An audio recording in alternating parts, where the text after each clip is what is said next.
জীবনে প্রতিটা মুহূর্তেই অভিনয় করতে হয়। সবচেয়ে বড় অভিনয় হচ্ছে সুখে না থেকেও সুখী হওয়ার অভিনয়। সুখটাকে খুঁজতে খুঁজতে মৃত্যুর কাছে পৌঁছে যাওয়ার নামই হয়তো জীবন। দুশ্চিন্তা আপনার পরিস্থিতি পরিবর্তন করতে পারবে না, বরং আল্লাহর কাছে প্রার্থনা করুন ভালো কিছুর জন্য। রাগ করে বেশিক্ষণ কথা না বলে থাকতে পারা মানুষগুলো সত্যিই অনেক ভালোবাসতে জানে। ভাগ্যবান তো তারাই যারা ভালোবাসার মানুষের সাথে সারা জীবন কাটানোর সুযোগ পায়। দূর থেকে মানুষকে অনেক সুখী মনে হলেও কাছে না যাওয়া পর্যন্ত বোঝা যায় না সে কতটা সুখী। কাউকে কাছে পাওয়ার জন্য নিজেকে পরিবর্তন করো না। যে তোমাকে ভালোবাসবে সে এমনিতেই তোমার কাছে আসবে।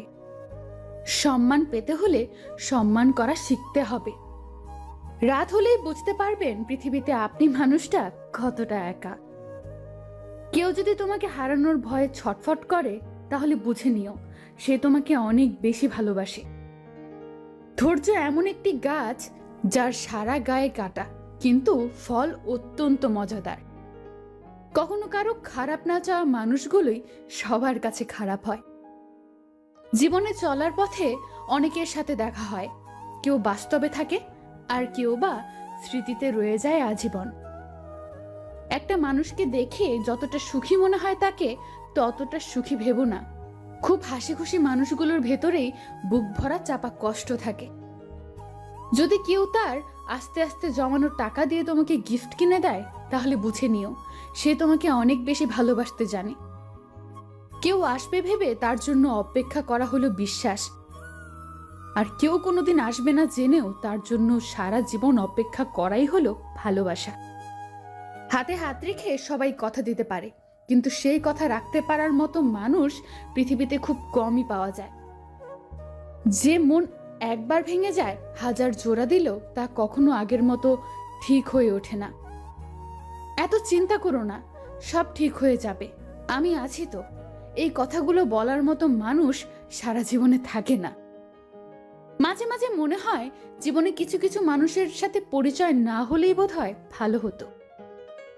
পৃথিবীর সবচেয়ে খুশির মুহূর্ত হলো মা বাবাকে একসাথে হাসতে দেখা। অন্তত এটার জন্য হলেও আলহামদুলিল্লাহ বলা উচিত, আল্লাহ যেমন চেয়েছেন ঠিক তেমন ভাবেই ভালো আছি। তাকেই ভালোবাসো যে বিপদের সময় এসে বলবে কিচ্ছু হবে না, আমি আছি তো তোমার সাথে। জীবনের সব লড়াই একাই লড়তে হয়। মানুষ শুধু সান্ত্বনা দিয়ে যাবে, সাথে কেউ থাকবে না, কেউ না। কেউ হারিয়ে গেলে তাকে খুঁজে পাওয়া যায়, কিন্তু কেউ বদলে গেলে তাকে আগের মতো করে পাওয়া সম্ভব না। নামাজের প্রেমে যার মন ডুবে যায় একমাত্র সেই বোঝে শেষদাতে কত শান্তি। কাউকে তার প্রাপ্যের চেয়ে বেশি সম্মান দিতে নেই, কেননা মানুষ আপনার সম্মানকে পুঁজি করে তার স্বার্থ হাসিল করবে। পৃথিবীর কোথাও কেউ ভালো নেই, সবাই কিছু না কিছু না পাওয়ার ব্যথা বা পেয়ে হারানোর হতাশা নিয়ে বেঁচে আছে।